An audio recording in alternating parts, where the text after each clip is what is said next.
el altar de adoración. Hola, hola, ¿cómo están? Dios les bendiga, gente linda, gente amada, gente bendecida por Dios. Gracias por estar nuevamente con nosotras en esto que son mujeres de impacto, mujeres transformadas por el poder de Dios. Lo prometido, como decía mi abuelita, es deuda. Y por gracia de Dios, tenemos la bendición de tener hoy con nosotros a la licenciada María Eugenia Yaveta Villarroel. Ella es psicóloga. Ahora, actualmente, con su familia, está residiendo en la ciudad de Rurrenabaque, en el Beni.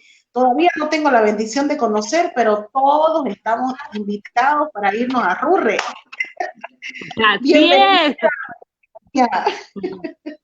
¿Cómo está? Mucho gusto. Realmente el Señor tiene métodos y tiene estrategias para que aún encerrados en nuestras casas nosotros podamos estar unidos y podamos transmitir la esperanza que Él nos ha puesto en el corazón. Para mí es un gusto estar contigo, María Esther. Es un agrado poder compartir lo que el Señor me ha dado, con lo que el Señor me ha bendecido. Y desde la perla turística del Beni, pues estamos conectados con Santa Cruz. Amén, amén, amén. Qué mejor que una mujer de Dios. Para hablar sobre este tema que tiene que ver con un cotidiano vivir, porque la violencia intrafamiliar, la violencia hacia el niño, niña, adolescente y hacia la mujer, es un tema que ha ido creciendo mucho en esta última temporada. Si bien sabemos, porque la palabra del Señor dice que días serían malos, pero también sabemos que tenemos leyes, que tenemos normas a nivel de país que pueden ayudar a proteger, a resguardar y a ayudar a las personas que están sufriendo violencia. Querida María Eugenia, ¿cómo así que decides especializarte en trabajar? Hablemos primeramente de las mujeres que han sufrido violencia. Bueno, es muy importante saber, yo podría contar un poco parte de mi testimonio y de cómo el Señor me ha puesto en este lugar. Para empezar, vengo de una familia donde mis padres han sido muy cercanos a la juventud. Mi papá ha sido maestro, mi mamá, que es poetisa, ahora es abogada. Inculcaron en mí, yo vi el ejemplo en ellos, el amor a la juventud, ¿no? Y pusieron en mí también esa empatía por las personas que tienen algún sufrimiento. Además de eso, el colegio donde me formé también inculcó esos valores que es importante que la juventud los tenga, ¿no? Y de esa manera me incliné por la psicología. En un inicio, en la profesión, siempre quise ayudar a jóvenes que tengan problemas de control, ¿no? Ese era mi sueño, es parte de un sueño. Y ya en el proceso, después de salir de la universidad, tuve la oportunidad de trabajar en la universidad y acercándome de a poco a la educación. Tuve mis primeros pininos como profesional en el área de la educación y de ahí nació mi pasión por la niñez. Además de eso, también por las hijas que empezaron a llegar por mis hijos, ¿no? Por mi matrimonio ya. Y cuando el Señor me tocó, hubo un versículo que me hizo reflexionar como profesional, que es Proverbios 22:6. Él dice, instruye al niño en su camino y aun cuando fuere viejo no se apartará de él. Con eso entendí que los profesionales debemos resguardar y cuidar la infancia y todo lo que nosotros brindemos como ejemplo será el futuro de ese ser humano, ¿no? Y de esa forma es que de a poco, por diferentes lazos de amistad y otros colegas profesionales, primero he trabajado con mi guardería, que se llama Centro Cristiano Casa de los Niños. Eso es algo muy personal, que lo amo. Pero también hace ya 3 años atrás tuve la oportunidad de pertenecer al programa CEPAD y trabajar con niños, niñas y adolescentes víctimas de violencia sexual. Es ahí que ya comienzo a tener esa experiencia con esta área, ¿no?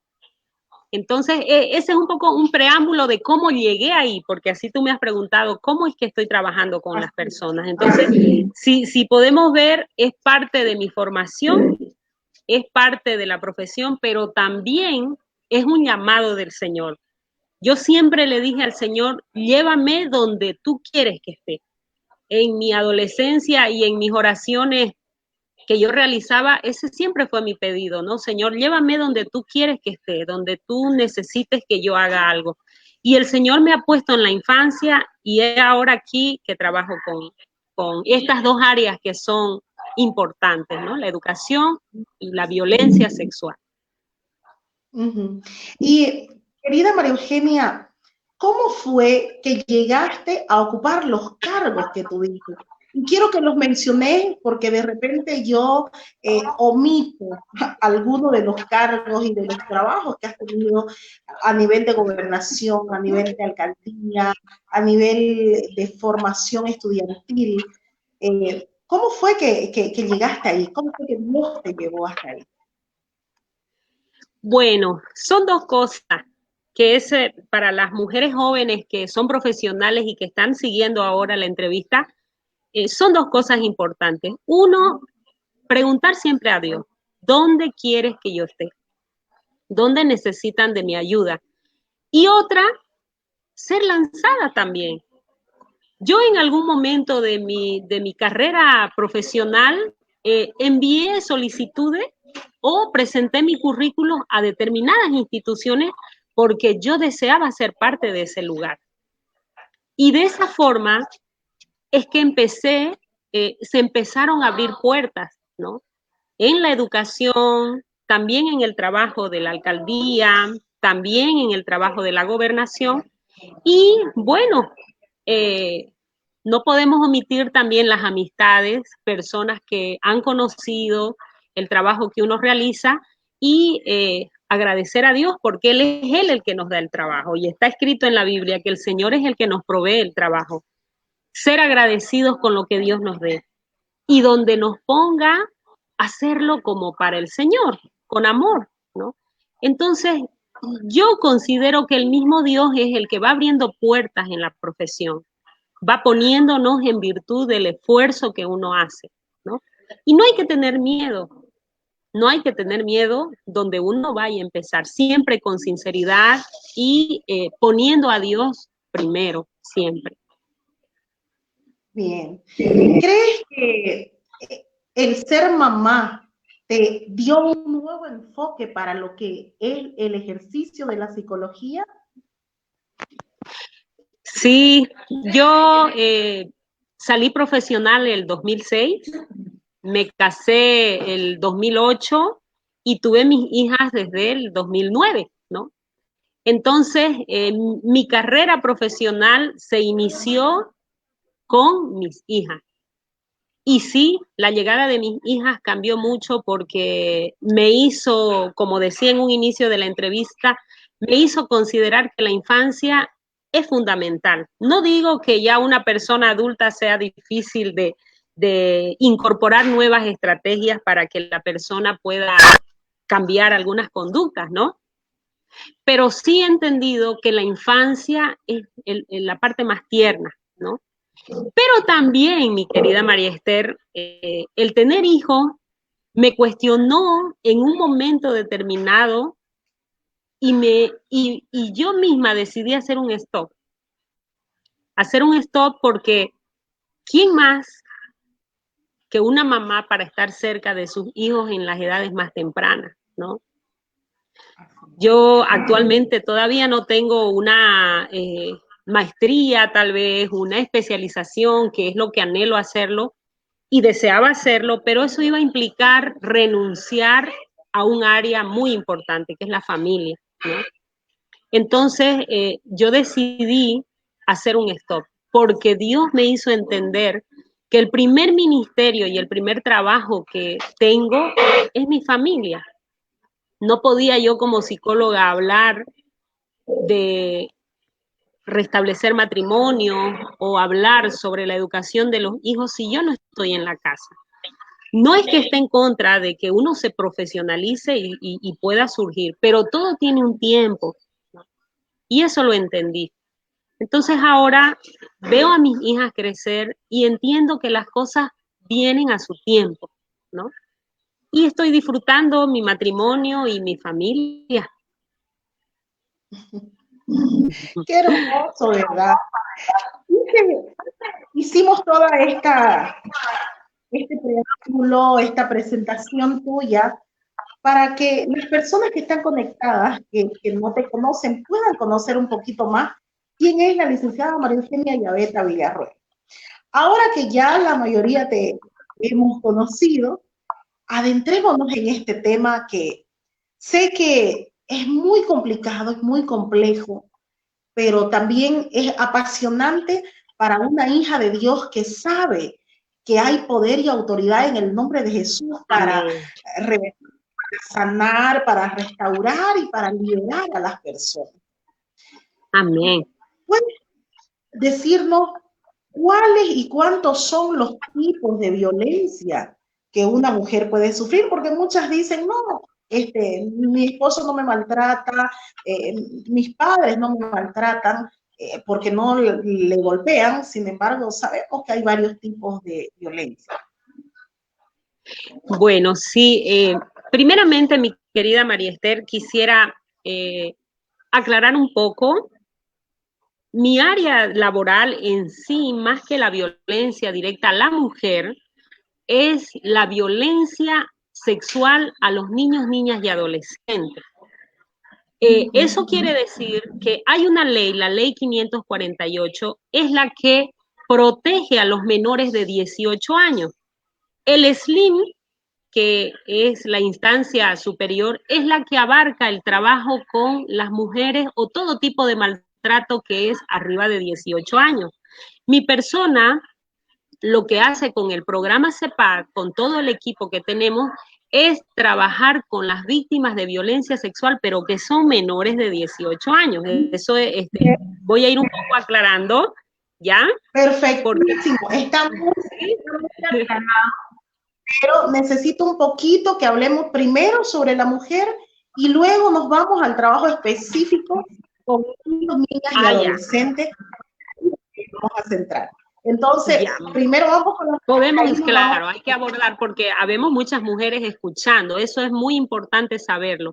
Entonces, es bueno que las mujeres reconozcamos que hay tipos de violencias que son visibles y que son las más fáciles, ¿no? El golpe, el empujón, el jalón de cabello, ese es un tipo de violencia, que es el que solamente creemos que existe y que por lo general es el tipo de violencia que recién hace que la víctima lo denuncie.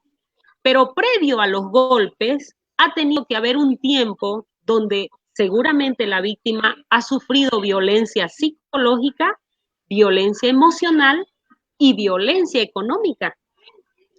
Son violencias que uno a veces dice, no, no las puedo percibir.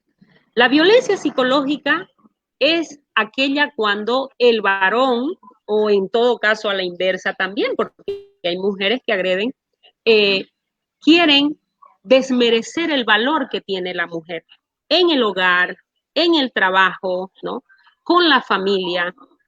A veces hay insultos, a veces hay actitudes que la hacen sentir a la mujer que es inferior al varón. Ese es un tipo de violencia psicológica que está camuflado. Y es muy difícil que la mujer se dé cuenta porque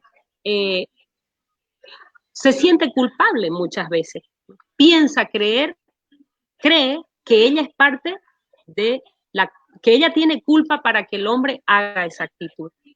Ese es un tipo de violencia. La violencia económica es también aquella violencia donde se priva a la mujer de poder disponer de los recursos de la familia.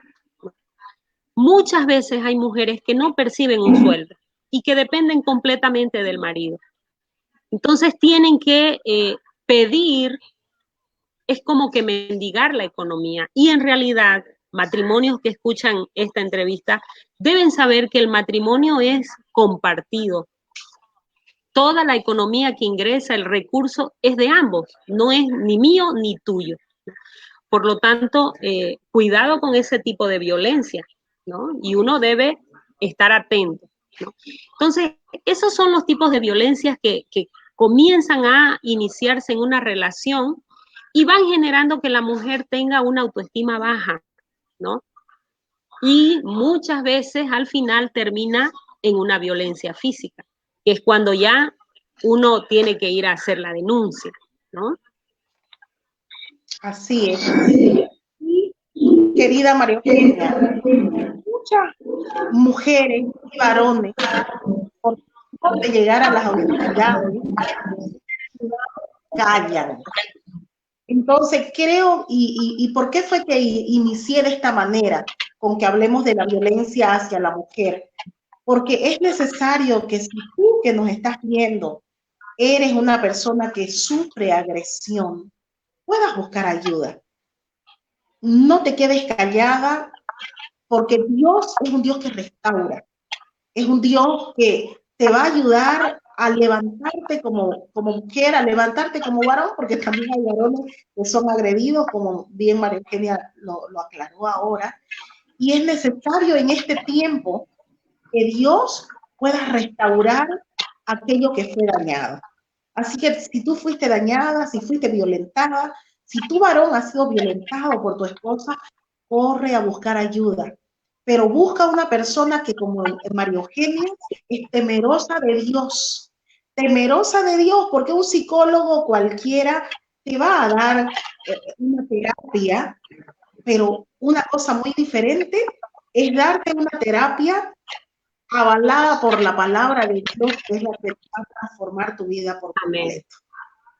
María Eugenia, ¿cómo saber cuándo un niño, niña o adolescente está sufriendo alguna violencia sexual? Porque normalmente el que sufre violencia calla, se esconde, y cómo el padre o la tía puede diferenciar y saber de esta situación. Bueno, ya hemos tocado un punto que es muy importante para las mamás que nos están escuchando. Para empezar, es bueno saber que no es fácil detectar. Es muy difícil porque la persona abusadora es consciente de lo que está haciendo y maquina todo y prepara al niño para que calle, ¿no? Y es por eso que tenemos muchos niños que pueden pasar 2 a 3 años y no cuentan el secreto, como es lo que nosotros decimos en el programa. El secreto malo lo guardan, ¿no?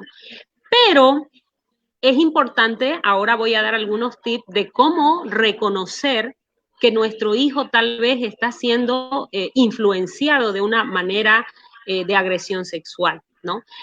Primero, es bueno saber que van a haber manifestaciones de sufrimiento emocional en el niño.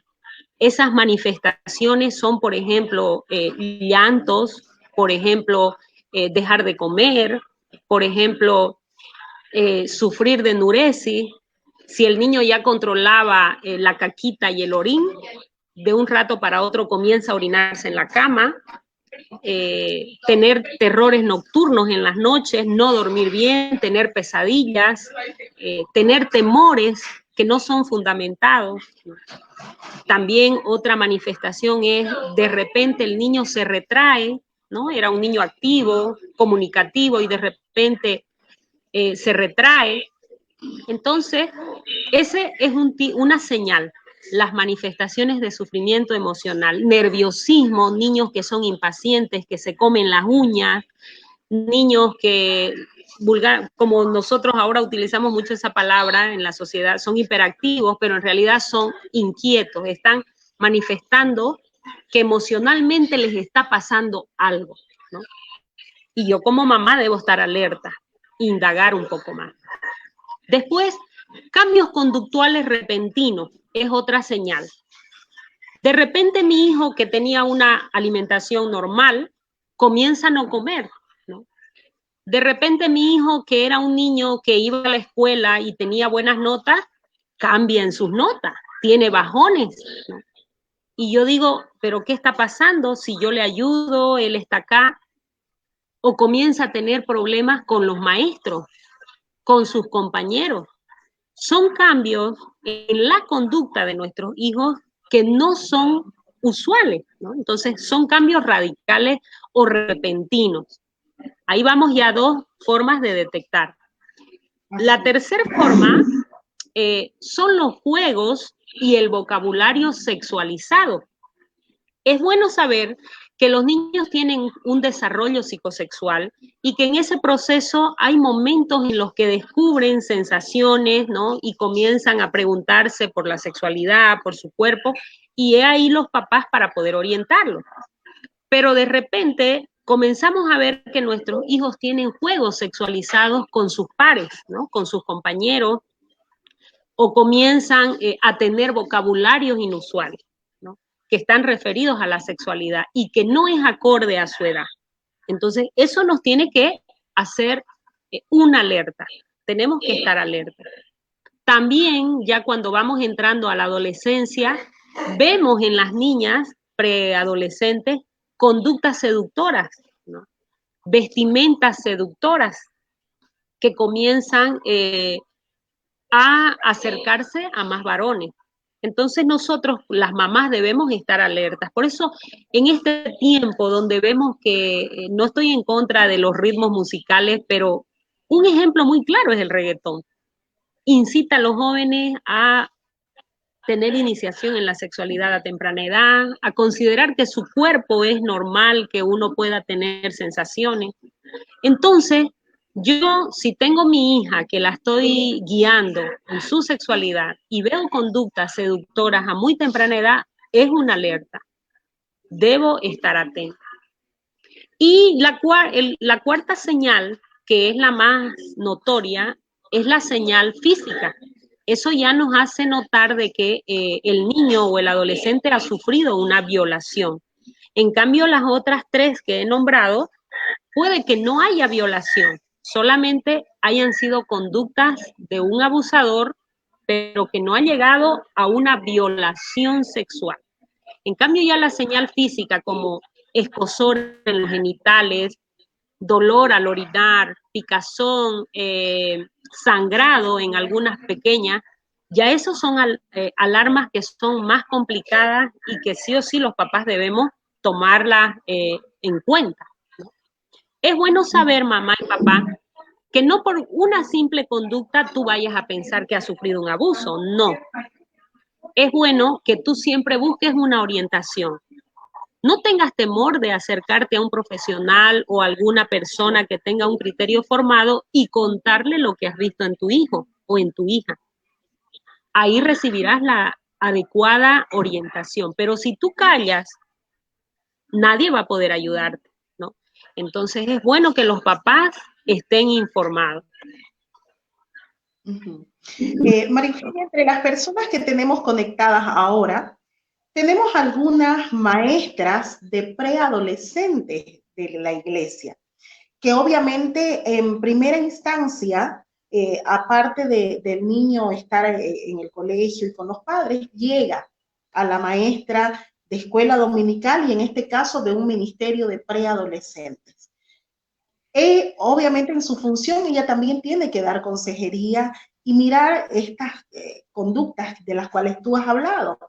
Entonces, ¿cómo y cuál sería la manera adecuada de manejar el lenguaje que hay que expresar? Porque como padres, bien dijiste y recomendaste a los padres que no todo era una señal de que había violación. Y de repente si uno va con con palabras torpes, bruscas, el niño en lugar de hablar se va a encerrar más y más bien puede llegar a ser mucho más violentado. Entonces, ¿qué lenguaje deberían utilizar los padres y los maestros que trabajan con niños, niñas y adolescentes en estos casos? Bueno, tú has tocado, mi querida María Esther, un tema muy importante y que no solo va para las maestras de escuela dominical, sino para todos aquellos maestros de colegios que estén escuchando la entrevista, pero dirigido a las maestras de escuela dominical. Quiero manifestarles que A veces las familias no tienen buena comunicación y los hijos encuentran más confianza en una persona ajena a la familia. Hemos nosotros recibido casos de maestros que hicieron la denuncia respectiva porque el niño o el adolescente no se atrevía a manifestarle a sus padres. No sabemos por qué, es cuestión de análisis en cuanto a la relación de familia, ¿no? Que me gustaría luego tocar ese punto, que es muy importante. Pero a ti, maestra, que tienes la facilidad de ver a los niños moverse, de ver a los niños expresarse en un dibujo, de ver a los niños a veces hasta llorar, ¿no? Lo primero es no alarmarte ni entrar en pánico, ¿no? Porque uno lo primero que hace es, ¿qué voy a hacer? Asustarse. No, es tomar cierta cordura y bajarte al nivel del niño, ¿no?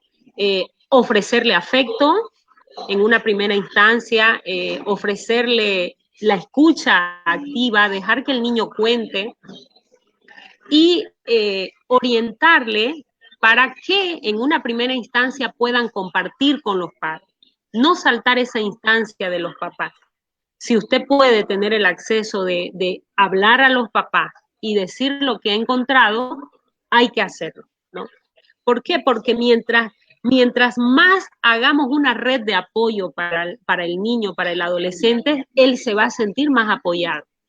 Si va el papá, si va la maestra, si va la tía a hacer la denuncia, él va a estar más apoyado, que es diferente a que vaya solo con su profesora, ¿no? Entonces, un tic muy importante es el dibujo. Los niños manifiestan mucho y expresan sus emociones en el dibujo, porque es muy difícil que el niño venga y hable como un adulto lo haría. Entonces es bueno que la persona que quiere guiar pueda conversar del tema en los momentos de cercanía, ¿no? Y también utilizar palabras sencillas y concretas. Debemos hacerle conocer al niño de su cuerpo y de que hay partes del cuerpo que nadie puede tocar.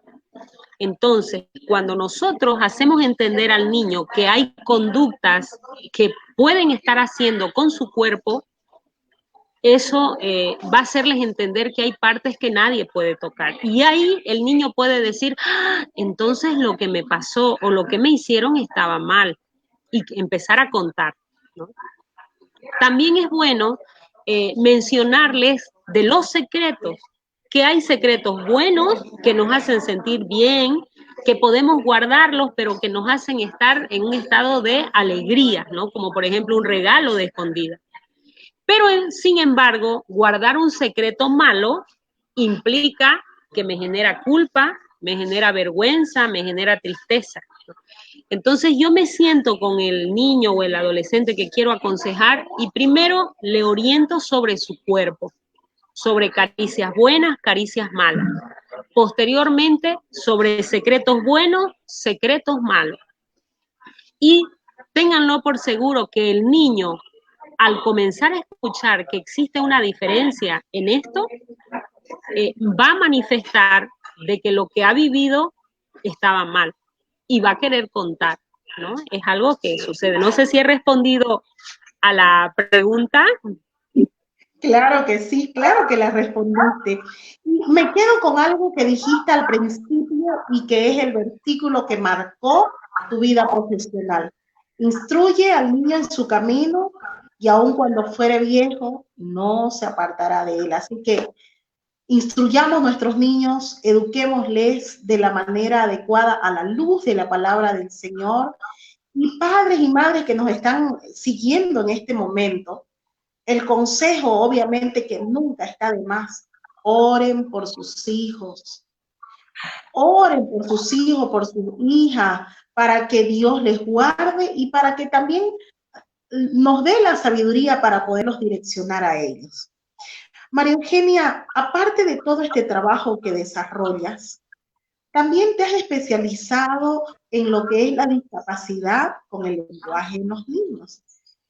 ¿qué tiene que ver lo uno con lo otro? ¿Van casados? ¿Son complementarios? ¿O por qué decidiste Bueno, hacerlo?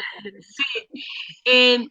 Primero un poco de mi historia. En el tema de terapia del lenguaje, nació en un inicio, ¿no? Esto del trabajo con víctimas de violencia sexual es hace 3 años. Pero cuando yo tuve a mis hijas, contaré un poco el testimonio que tengo con el Señor. Tengo una hija de 11 años, Orianita, y tengo mis gemelas, mis tojitas, que tienen 9, fueron prematuras extremas. Y tengo una de ellas, una es Micaela, la otra es Baitiare, nació pesando 800 gramos, ¿no? Es un milagro. Realmente yo soy testimonio fiel de que Dios responde las oraciones. Mi hija luchó en una incubadora durante 2 meses y medio y ahora la tengo, es la fuente de mi inspiración y de toda la familia para orar porque es una niña muy acercada al Señor. Pero ella, por su prematuridad, por ser muy prematura, presentó un problema en el habla, ¿no? Y que le ha dificultado poder hablar con precisión, pero ahora ya lo está superando. Entonces, eso me llamó a mí a trabajar con niños pequeños y generar en mi casa un espacio donde mis hijas tengan con quienes relacionarse. Ahí nació la Casa de los Niños, que es la guardería. Ellas fueron mis primeras estudiantes en la guardería y eran las más emocionadas. Y en ese proceso recibí niños que tenían una discapacidad.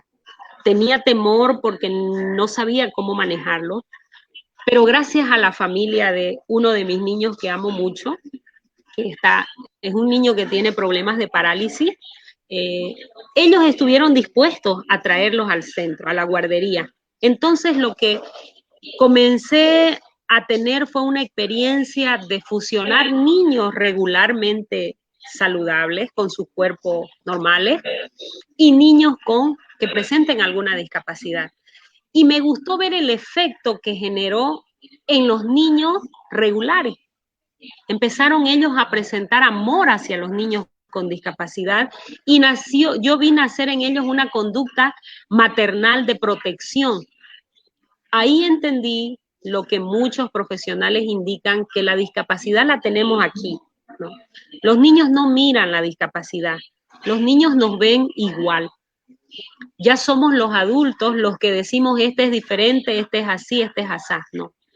Entonces, la etapa más importante para construir una sociedad inclusiva es las etapas preescolares, las etapas de primaria, donde los niños lo ven al niño con discapacidad como un ser incorporado normalmente, ¿no? Y fue ahí que el Centro Casa de los Niños empezó a crecer. Tengo una amiga en Trinidad, la doctora Alejandra Ortiz, que fue la que hizo vínculos con una cooperación que es la cooperación DOA, la cooperación española, y ellos se acercaron a Carlos Renabaque y me motivaron a continuar con esto, que es muy apasionante, la inclusión de niños con discapacidad en las escuelas. Entonces, el trabajo que hacemos es pequeño, pero esto es como una bola de nieve. La inclusión es así. Yo impacto en otros y otros van impactando en otros. Y de esa forma es que llegué a entender de que nuestra sociedad, más que necesitar niños y jóvenes con conocimientos, necesitan seres humanos, seres empáticos, sociables, que se sensibilicen con las necesidades de otros, ¿no? Y pues tú sabes que el mandamiento que nos ha dejado Jesús es amar a Dios por sobre todas las cosas, pero también amar a tu prójimo como a ti mismo. Entonces, la Casa de los Niños se volvió un espacio educativo donde interactuaban niños y donde se respetaban y se amaban, ¿no? Y es ahí ese trabajo tan apasionante, pero paralelo a eso está el trabajo con las víctimas de violencia sexual. Exacto. Creo que quedaría incompleto. ¿Sobre música? Como parte del grupo Shekinah, soy una adoradora, mi familia está con adoradores también. Entonces tenemos muy entendido y muy claro que la adoración transforma atmósfera, cambia vida, y lo que es lo que la psicología llama musicoterapia. Y en este tipo de pandemia, de cuarentena, donde de repente las personas están desesperadas, yendo y viniendo de aquí para allá, escuchando una y otra noticia, ahí salimos nosotros los pastores a decirles adoren, adoren, alaben a Dios en todo momento y en todo lugar. ¿Qué dice la psicología y qué tú dejarías como consejo a las personas para que en este tiempo de cuarentena y de pandemia podamos ser esos adoradores que Dios está buscando, que le adoren en espíritu y en verdad? Bueno, mira, para mí la música es una herramienta fundamental, lo dije al comienzo de la entrevista, ¿no? Las maestras también, ellas deben entender y deben saber que la música en las aulas genera tranquilidad en los niños. Lamentablemente a veces se ingresa al aula queriendo comenzar con los avances, el contenido. ¿Por qué? Porque es lo que debo cumplir, ¿no?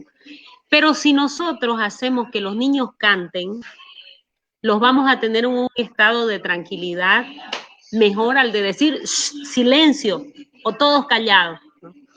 Entonces yo lo vi en mi experiencia en la guardería, para recoger la basura, para saludarnos, para ingresar a las aulas, para salir al patio, para ir a la fila, todo era con música, con canto, canciones cortas. Entonces eso me hace entender que el niño asimila las cosas a través del canto, ¿no? Y ahora, hablando sobre la adoración y la música de adoración, quiero decirte, mi querida María Esther, que en nuestra casa, con mi esposo, con mis hijas, es una herramienta que utilizamos más aún en este tiempo de cuarentena. Levantarnos y poner la tele, pero poner alabanza. Eso genera un ambiente de paz, de tranquilidad y sobre todo de esperanza, ¿no? Pero si yo me levanto y pongo solamente las noticias y comienzo a tener mensajes, ¿qué voy a generar en mi casa? Un ambiente de angustia, un ambiente de temor, de preocupación, de ansiedad, y por ende eso va a afectarnos a todos. Entonces, yo invitaría a todos los que nos escuchan que consideren la música como un instrumento de renovación. Lo veo también en mis hijas. Mis niñas han aprendido a utilizar bien su tablet, les hemos guiado con su papá. Ellas tienen un tiempo donde ponen alabanzas en su tablet, aprenden canciones y están cantando o están sacando pasos y lo hacen por amor al Señor, ¿no? No porque vayan a hacer una presentación. Yo como psicóloga entiendo que ese trabajo que hacen, que es un gusto, el de danzar, el de cantar, está renovando su espíritu, ¿no? Y me gozo en el Señor de verlas hacer eso, porque entiendo de que eso tiene poder. Y para ti, mi querida amiga que estás escuchando, pon una alabanza cuando cocinas, pon una alabanza cuando te levantas. Eso va a renovar el ambiente y el aire de tu casa. Y lo más importante, que te vas a enamorar más de nuestro Creador. A veces mis hijas me han visto cocinando y llorando. ¿Y qué pasó, mamá? No, mijita, y es porque estoy escuchando una alabanza y la alabanza me hizo recordar cuánto Dios me ama, cuánto Dios me restablece, cómo Dios me recogió. Entonces yo misma me vuelvo a enamorar. Entonces es algo muy importante, es una herramienta muy fundamental. Amén. De verdad que, María Eugenia, este ha sido un tiempo hermoso en el que hemos podido compartir. Hemos hablado de todo un poco, de verdad que el tiempo es corto. El tiempo es corto, me hubiera gustado continuar esta noche, pero Dios va a permitir que en otro momento podamos estar juntos. Permíteme que podamos hablar a algunas de las personas que se conectaron y dejaron mensajes. Ahí yo tengo sí. Maribel Escalante, Dania desde Trinidad, Bermilena Senzano, Mateo Espinosa, Rocío Villarroel, Betty Patricia, María Limachi, Linda Mendoza, Coralia Baptista, Buenos Aires, Argentina, Ana Stuart desde los Estados Unidos, Elizabeth Peso y muchas otras personas que se han conectado. Queremos agradecerles por estar este tiempo. Saben que este espacio de Mujeres de Impacto es un espacio especial para los varones también están, porque obviamente ellos están en todo con nosotras. Así es que no se desanimen, no se desalienten. Dios nos ha entregado herramientas para que en este tiempo podamos levantarnos y construir aún en medio del caos, aún en medio de la desesperación. Estamos nosotros como endocentes. Somos ese pueblo guardado alrededor de ver todo lo que el mundo diga.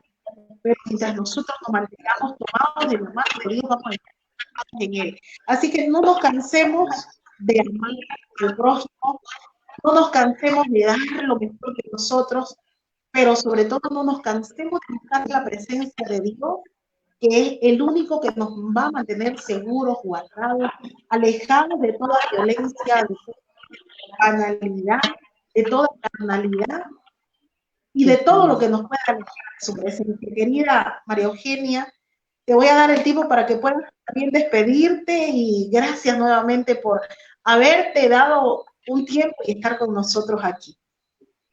Muchas gracias, María Esther. Bueno, quiero dirigirme a las personas que se han dado el tiempo para estar acá con nosotras, para conocer lo que Dios está haciendo en nuestras vidas. Sé que tengo muchos colegas que están siguiendo, tal vez, amistades también, y quiero mandarles un abrazo en la distancia, utilizar este medio para recordarles de que venimos de un Creador, y que estar sin esa esperanza, la pandemia se nos hace desesperadora. Pero si nosotros buscamos esa esperanza divina, esa esperanza que restablece, tengámoslo por seguro que aún los tips psicológicos quedarán así. Es lo que yo les digo a mis pacientes. El Señor es el dueño de nuestras vidas y Él nos restablece. Él nos hace sentirnos amados aún en los problemas, ¿no? No hay situación difícil que Dios no pueda ayudarnos a vencer. Sé que muchos de los que están escuchando tal vez han perdido ya un ser querido, tal vez tienen un ser querido con COVID o que está confinado en algún hospital. Nunca perdamos la esperanza. La esperanza en Dios es lo que nos hace permanecer de pie. Y otra cosa que les he dicho a mis familiares, a mis primos, a mi esposo, a donde yo voy, es que este tiempo de retiro personal, lo diría yo, porque es un retiro en casa con Dios, nos ha llevado a cuestionarnos de la fragilidad de la vida del ser humano. No dependemos de un médico. No quiero desmerecer el trabajo de los profesionales que lo hacen muy bien, pero nuestra vida está guardada en el Señor. Y en este tiempo Dios nos demuestra que es Él el que tiene el control. Y sé que muy pronto Dios permitirá de que haya una cura. Y los seres humanos, después de haber estado reflexionando sobre este mundo que estamos construyendo, saldremos con más amor, saldremos con mayor temor a Dios y con mayor deseo de recibir de Él. Que Dios bendiga a Bolivia, que Dios guarde mi país, que Dios dé sabiduría a las autoridades para hacer el trabajo que deben hacer, ¿no? Deseo de corazón que nos volvamos a encontrar, María Esther, y me gustaría despedirme cantando la canción que transformó mi vida, que me apasionó. No soy cantante, pero es algo que me encanta. Antes que pasemos, Es la canción que dice, con mi Dios yo saltaré los muros, con mi Dios ejércitos derribaré. ¿Me ayuda? Él adiestra mis manos para la batalla. Amén. Es una alabanza poderosa. El arco de bronce. Él es escudo, la roca mía. Él es la fuerza de mi salvación, mi arma, mi refugio, mi fortaleza. Él es, ¿qué cosa? Mi libertador. Este es nuestro Dios. Este es nuestro amado, este es nuestro guardador. Querida María Eugenia, que el Señor te bendiga, que Él te guarde, que Él te lleve mucho más allá de lo que has imaginado, que te use para que cada niño, cada niña, cada adolescente, cada persona que llega para consultar contigo pueda saber que Dios es un Dios real y pueda experimentar el poder de Dios. Nosotros, padres y madres, no paremos de orar por nuestros hijos, de cubrirlos, de guardarlos, porque solo en Dios estamos seguros. Solo en Él hay seguridad, hay salvación. Dice la palabra, en vano vela la guardia, no es Dios el que guarda. Permitámosle a Dios ser nuestro guardador. Él quiere hacerlo, permitámosle. Levantemos nuestros hogares, levantemos altar de adoración en nuestros hogares para que la presencia de Dios sea esa burbuja que nos cubra, que nos guarde de todo. Nos vamos a ver, Dios mediante, mañana a las 18:00 en el altar de adoración y a las 19:30 como hoy, con una nueva mujer de impacto, trayendo palabra de Dios. Saludos a tu familia, bendiciones a tu esposo y a tus hijos también. Muchas gracias, María Esther, para tu ministerio también. Dios te bendiga. Amén, amén. Dios te bendiga, María Eugenia. Chao, chao. Chao.